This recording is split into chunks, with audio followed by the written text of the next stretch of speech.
Every party has one, the provocateur who loves stirring the pot. When the insult hits below the belt, sometimes you need to hit back twice as hard. Watch and learn. It's amazing you manage to dress yourself in the morning, let alone hold down a job with those kinds of skills. That's not just a comeback. That's a knockout. It's personal, it's precise, and it cuts right to the core. Look, everyone was thinking it, I just said it. You're obviously in over your head here. Oh, I'm in over my head. Tell me, how does it feel to make a hobby out of underestimating people? Does it help distract from your own glaring inadequacies, or is it just for cheap laughs? Bang! You're not just defending yourself. You're turning the spotlight back on them, challenging their credibility and their motives. If we're all about being honest, let's be honest enough to admit that some of yous are here to socialize, and others, apparently, to compensate for something. I'll let you guess which one you are, and that's how you finish it. You've laid down the law.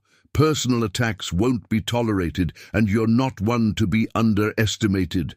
Sharp words for sharp times. Don't get mad, get even. Keep watching for more tips on handling personal digs with lethal precision. Remember, in the game of verbal sparring, always stay one step ahead. After delivering a knockout blow, sometimes it's wise to show a hint of empathy, but keep it sharp.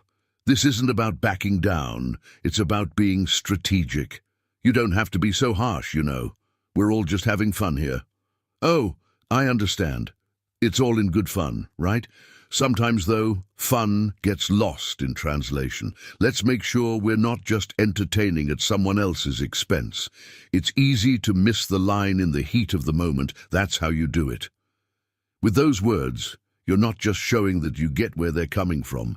You're also subtly reminding them, and everyone else, about boundaries. I get it. You didn't mean to start a fire, but let's remember, if you play with matches, you can't be surprised when things ignite. Next time, aim for a spark, not a blaze. With that empathetic yet sharp commentary, you're schooling them on social etiquette while keeping your edge. It's a masterclass in controlling the narrative and cooling down the situation without losing your dominant stance. Fair point, I'll keep that in mind. Great. And hey, if you ever need tips on how to deliver a joke without a sting, I'm here. After all, we're all here to have a good time, right? Smooth and sharp. That's how you manage to maintain respect and authority while also paving the way for a more pleasant interaction. You've managed to keep your cool, teach a lesson, and maybe even won an ally. The heat's been high, and the words sharper than a double-edged sword. Now watch as our hero keeps their cool when the provocations keep coming. Looks like I struck a nerve earlier. Didn't mean to ruffle your feathers that much. Not at all. You didn't ruffle anything except maybe your own feathers. It takes more than that to get under my skin. But I'm flattered by the attention. Notice the composure, calm, collected, unbothered. It's a power play that communicates confidence and control. In the world of verbal sparring, the coolest head prevails. We're all here to enjoy the evening, so let's not spend it picking at old bones.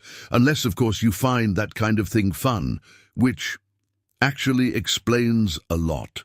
With that calm retort, you're not just deflecting their jab, you're subtly hinting at their lack of maturity and changing the dynamics of the conversation. It's about being so cool that your opponent's efforts seem childish and desperate. Well, I guess we can all get a bit carried away. True, and it's all about how we handle that moment. Let's steer this back to a good time. What do you say? And there you have it. By staying calm, you've not only kept the upper hand, you've steered the situation back to positive territory. This isn't just about not getting angry, it's about being the master of your emotions and the situation. As the party rolls on, it's crucial to not just deflect insults, but also to draw lines in the sand. Watch how our protagonist sets boundaries like a boss. I've enjoyed our little banter, but let's make one thing clear. Going forward, let's keep the comments constructive.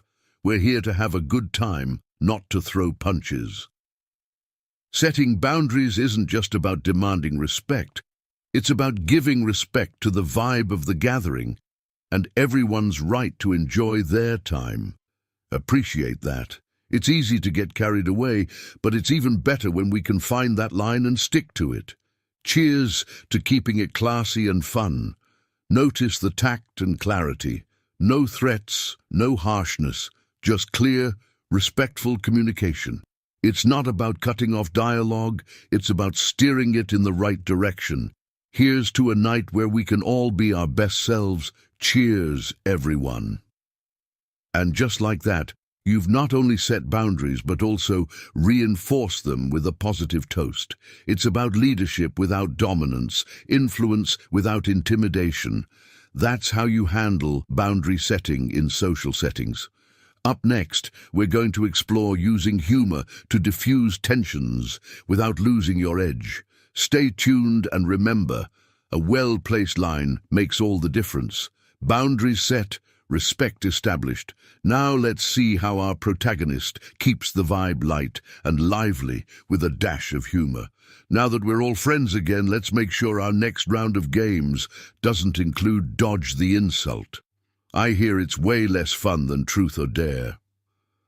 A little humor goes a long way. It's not just about making people laugh.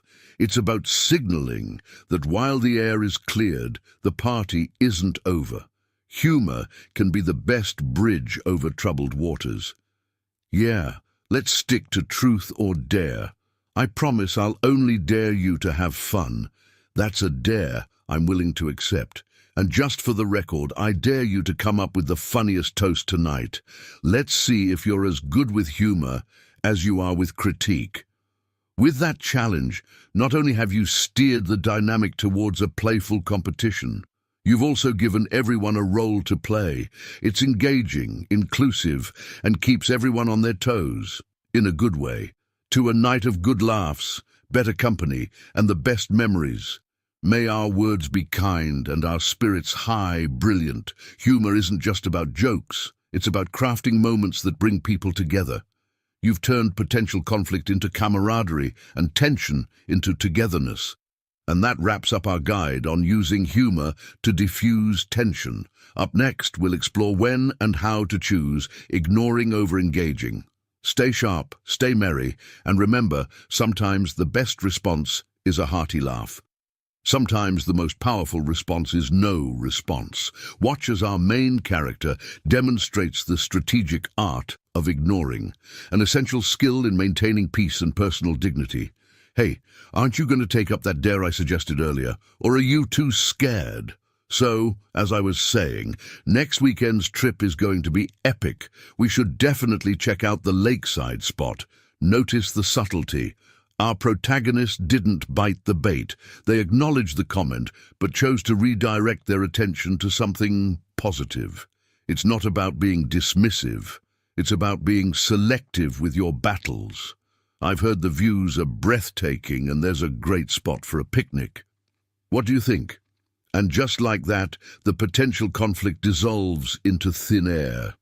Ignoring isn't about avoidance, it's about choosing where to invest your energy. Tonight, it's about good vibes and great plans, not petty challenges. With the focus firmly kept on positive interactions, the provocateur has no stage to perform. This not only keeps the atmosphere light, but also subtly reinforces the boundary that not all remarks warrant a response. Mastering the art of ignoring isn't a sign of weakness, it's a sign of strategic strength. Up next, we delve into how seeking support can help maintain this strength and provide a safety net when things get too heavy. Stay tuned, stay focused, and remember, sometimes silence speaks loudest.